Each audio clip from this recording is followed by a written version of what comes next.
いつでもどこでも今日も元気に渋滞ばっかり。工事渋滞はまだ納得できるけど、立ちはだかる妖怪塗り壁渋滞とか、事故渋滞は、最悪。もういっぺん言うわ。最悪。あたいに被害が舞い降りないように、これからステアを握る人が知るべきことを勝手に独り言していくわ。まずはじめに、この人のようにダラダラ走らないこと。マジで相対速度をゼロに近づけるため、合流ではしっかり加速してください。この速度差で合流させられる恐怖のはけ口に煽りを食らいますよ。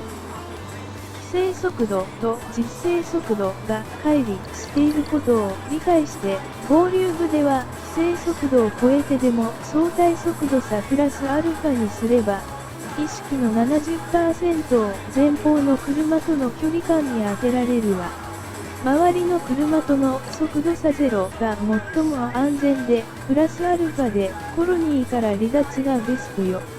まずは速度差ゼロを意識よ。だからといって、これはないわ。一般道でも一番右側は追い越し車線。だらだらと一番右を走られた後続は追い越し妨害をされている状況よ。規制速度で走れば問題ないって、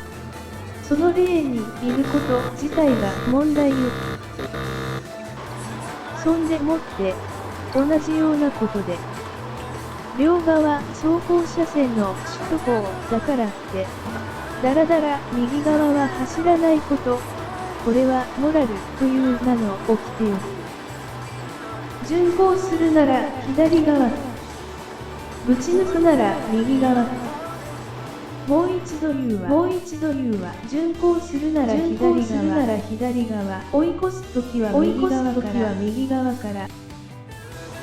右側車線は巡航する車線じゃないし、走行車線もゆっくりのんびり走る車線じゃない。普通に走行する車線。前に追いついたら普通に追い越せばいいだけの話。右側をちんたら走って、左側からビューンと行かれるのは恥ずかしいことと知るべきね。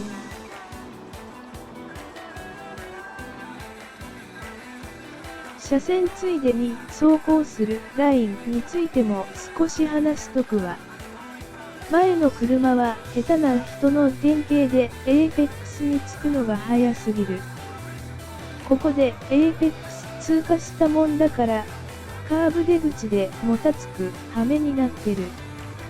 巻き戻してスローで見ると、どこで知ったかアウトインアウトで抜けようとはしてるみたいだけど、ここでエーペックスについている早すぎよ。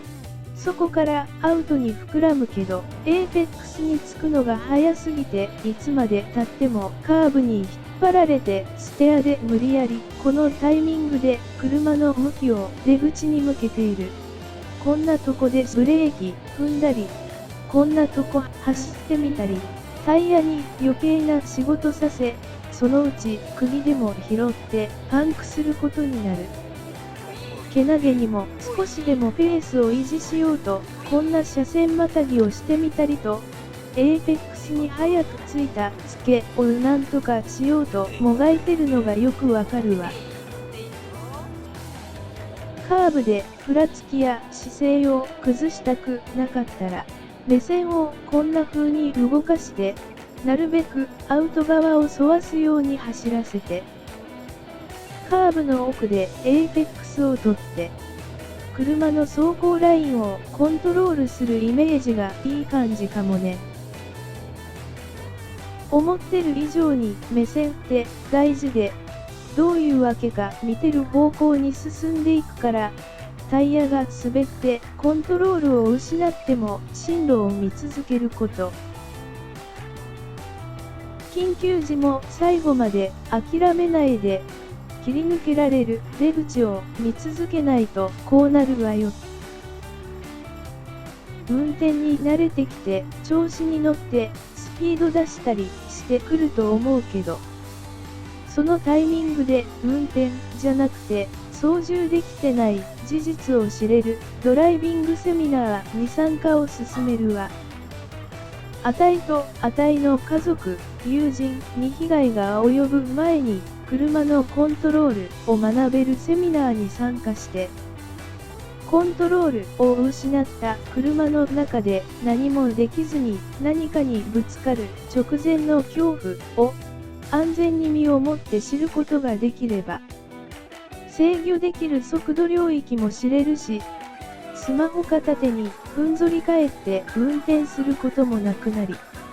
ある程度コントロールできるようになる頃には、